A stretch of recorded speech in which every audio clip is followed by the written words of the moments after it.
ngoba bukho ubukhosi obusuka kwelinye izwe buzogibela phezu kwelinye. Kufanele nikwazi lokho bomlangeni ukuthi niyoyibonga nigcine esibayeni. Mase niphumele ngaphandle kwezibaya zenu senisezweni likaMdlokombane. Usaphila umuntu omdala uzokhumbula uNdlunkulu waSondini khona isikhathi ababeya ngaso phesheya nomuntu omdala lapha bahamba khona begqoke ama tracksuit namateki engangwafune kwa Nike. Ngisahlala eGoli ngoba nganginobudlelwano obukhulu no Nike South Africa. Engangithatha amateki kuba amadala amakade kugijinye iComrade Marathon. Ngithi abangixoxele bangithumelele ngebhanoyi bewasuse eGoli bewalethe eThekwini ngiwathathe khona ngiyopha abantu bakithi le kwaNongoma ngifisa nabo ukuthi babe bahle einyaweni zabo.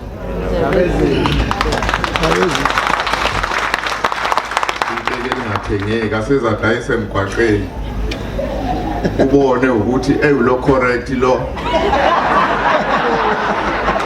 ngathumi ngenye indlela. Nami-ke ngangifisa ukubona abantu besilo le kwaNomeshe bebahle ngoba uNongoma siyindawo edeleleke kakhulu kanti uNongoma ugcwele ifundiso. uNongoma uthatheka kancane, siyabuka lapha ku Facebook izinto ezenzeka khona. Sibuke kubekwa abantu besifazane ezitofini kagesi phezulu bebonda uphuthu uthwanga kwaNongoma. Ngeke ngikhulume kakhulu nina besilo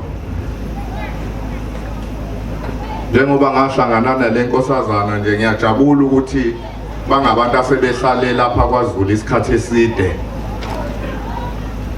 Okungenza ngijabule nokuthi bafundile ngezinto zakulelizwe likaMthaniya njengoba bafika ngesikhathi sesilo uDinzulu isilo sasoSuthu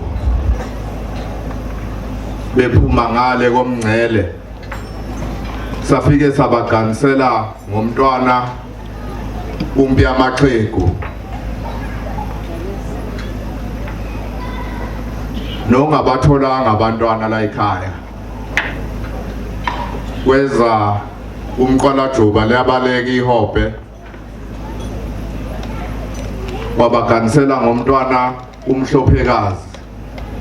Okungijabulisa kakhulu ke ukuthi banezimfundiso zakwaZulu noma bangakhuluma bona ukuthi baphuma kuphi.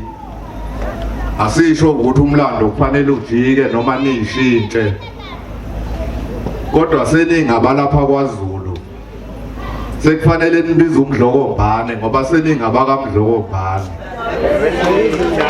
Ilokho nje sicelayo kithi bomlangeni ngoba bukho ubukhosi obusuka kwelinye izwe buzogibela phezu kwelinye. Kufanele nikwazi lokho bomlangeni ukuthi niyoyibonga nigcine esibayeni.